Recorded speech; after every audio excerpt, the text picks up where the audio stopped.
샬롬, 이동춘 목사입니다. 오늘도 여러분의 삶이 주님의 평안으로 가득하시길 기원하며 하나님의 말씀을 나누겠습니다. 오늘 주시는 말씀은 사도행전 9장 1절에서 19절 말씀입니다. 이 말씀 중에 1절에서 5절까지 읽도록 하겠습니다. 사울이 주의 제자들에 대하여 여전히 위협과 살기가 등등하여 대제사장에게 가서 다메섹 여러 회당에 가져갈 공문을 청하니 이는 만일 그 도를 따르는 사람을 만나면 남녀를 막론하고 결박하여 예루살렘으로 잡아오려 함이라. 사울이 길을 가다가 다메섹에 가까이 이르더니 호련히 하늘로부터 빛이 그를 둘러 비추는지라. 땅에 엎드려져 들음에 소리가 있어 이르시되 사울아 사울아 내가 어찌하여 나를 박해하느냐 하시거늘 대답하되 주여 누구시니이까 이르시되 나는 내가 박해하는 예수라. 아멘. 사도행전 9장 1절에서 19절 말씀을 본문으로 사도행전 강의 16번째 시간으로 사울아 아나니아야 라는 제목의 말씀을 나누도록 하겠습니다. 신자의 삶은 하나님의 부르심에서 시작이 됩니다. 하나님의 부르심 없이 자발적으로 시작되지 않습니다. 혹시 나는 내가 믿었다 하시는 분들이 있는데 이는 무엇을 잘 모르고 하시는 말입니다. 본인이 신앙을 선택하거나 시작한 것 같아도 하나님의 부르심 없이는 결코 신자가 될 수 없습니다. 신자는 하나님의 예정, 하나님의 택하심에서부터 시작되기 때문이지요. 하나님은 택하신 자를 자녀로 부르십니다. 그러므로 본격적인 신자의 삶은 부르심 이후부터입니다. 그런데 부르심은 두 종류의 부르심이 있습니다. 하나는 자녀로서의 부르심이고 다른 하나는 사명자로서의 부르심입니다. 물론 이 부르심이 별개인 듯 별개가 아닌 부르심이긴 합니다. 이것이 무슨 뜻인지 오늘 본문이 잘 보여주고 있습니다. 우리는 오늘 본문에서 그 유명한 사울의 부르심 혹은 바울의 부르심을 만납니다. 그런데 우리는 이 본문을 통해 보통 박해자 사울을 전도자 바울로 부르셨다고 급히 읽습니다. 자녀로서의 부르심을 건너뛰고 사명자로서의 부르심만을 봅니다. 그러나 이것은 서두르는 읽기입니다. 사울은 아나니아를 통해 세례를 받았습니다. 18절 말씀 보시면은요. 이는 하나님의 자녀, 하나님의 신자가 되는 외적 절차입니다. 세례식은 무슨 임직식이나 파송식이 아닙니다. 그러므로 사울의 부르심은 자녀로서의 부르심부터 읽어야 합니다. 하나님이 그리스도를 통해 사울을 부르신 것, 4절에 보시면 사울아 사울아 내가 어찌하여 나를 박해하느냐는 부르심은 시비의 형식이지만 자녀로서의 부르심입니다. 그리고 아나니아에게 사울을 이방인을 위한 복음 전달자로 부르셨다는 의중을 드러내셨지만 이는 자녀로서의 부르심을 먼저 진행하신 후 행하시는 부르심이었습니다. 물론 하나님의 교회에게는 이 둘이 하나로 되어 있기는 합니다. 별개의 개념이지만 별개로 진행되지 않기 때문입니다. 자녀로 부르시자마자 사명자로 부르시고 파송하시기 때문입니다. 그러나 순서는 분명합니다. 먼저 자녀로 부르심이고 그 다음 사명자로 부르심입니다. 아나니아의 경우는 이미 자녀로 사명자로 부르심이 끝난 상태고 사명자로서 살아가고 있었습니다. 그러나 사울의 경우와 마찬가지로 아나니아도 자녀로 부르심과 사명자로 부르심이 별개이지는 않았습니다. 이렇게 모든 하나님의 자녀들이 부르심을 받습니다. 이 사실을 이해하셨다면 우리는 더 이상 자녀로만 머물러서는 안 됩니다. 복음 전도의 일꾼으로 살아야 합니다. 우리는 이 지점에서 한 가지 해결할 것이 있습니다.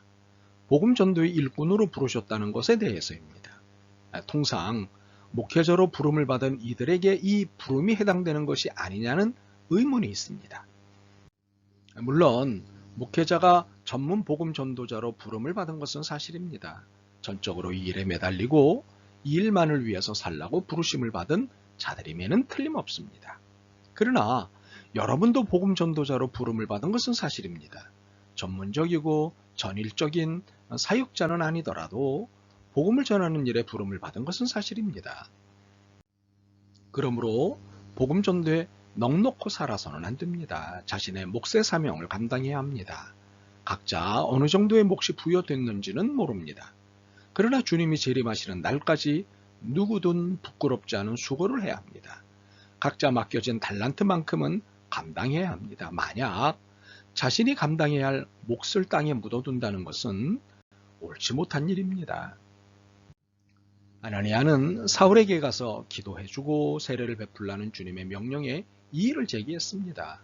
사울이 그리스도인들을 공식적으로 허락받고 핍박한다는 사실을 알았기에 두려웠기 때문입니다. 10절에서 14절을 보시죠.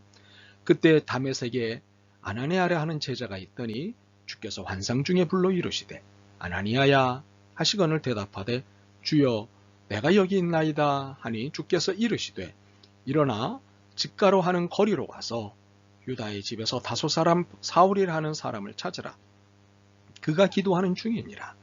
그가 아나니아라 하는 사람이 들어와서 자기에게 안수하여 다시 보게 하는 것을 보았느니라 하시거늘 아나니아가 대답하되 주여 이 사람에 대하여 내가 여러 사람에게 듣사온즉 그가 예루살렘에서 주의 성도에게 적지 않은 해를 끼쳤다 하더니 여기서도 주의 이름을 부르는 모든 사람을 결박할 권한을 대제사장들에게서 받았나이다 하거늘 우리는 아나니아와 같이 핑계를 대곤 합니다. 너무 힘들어서 바빠서 대상이 없어서 훈련이 안 돼서 부끄러움을 많이 타서 등등의 이유가 있습니다.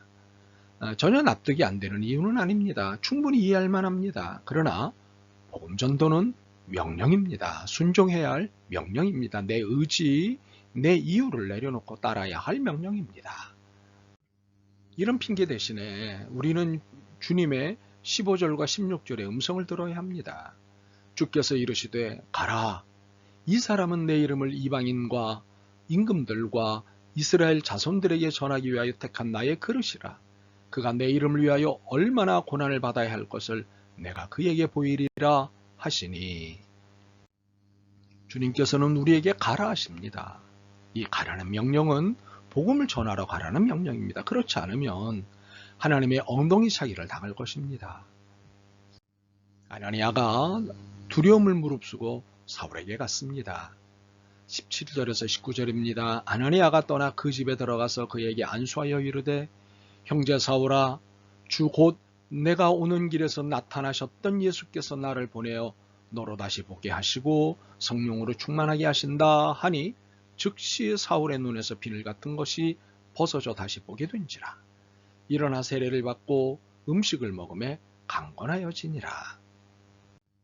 아나니아가 자신의 사명에 충실했을 때 놀라운 일이 벌어졌습니다. 핍박자 사울이 복음을 받아들이고 세례를 받은 것입니다. 분명 두려움으로 사울에게 안수하였을 것입니다. 그러나 사울에게 일어난 변화를 보면서 두려움이 하나님을 향한 경외로 바뀌었을 것입니다. 이후에는 더욱 하나님을 경배하고 순종하였을 것으로 추측됩니다. 왜냐하면 사울이 바울이 되어 행한 엄청난 일들을 봤을 것이기 때문입니다. 물론 순종은 어렵습니다. 그러나 그 결과는 놀랍습니다. 그러므로 우리는 주님께서 이루실 결과를 상상하며 순종을 이어가야 합니다. 이것이 신앙생활입니다. 모두가 이렇게 살기를 소망합니다. 아멘.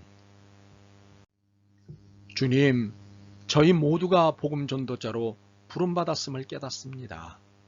부담스럽고 어떤 때는 귀찮기도 하겠지만 감당할 용기와 순종하는 믿음을 허락하옵소서. 하나님의 부르심에 기꺼이 순종하는 삶이 되게 도와주옵소서. 예수 그리스도의 이름으로 기도드립니다. 아멘. 오늘도 여러분의 믿음과 삶을 응원합니다. 사랑합니다.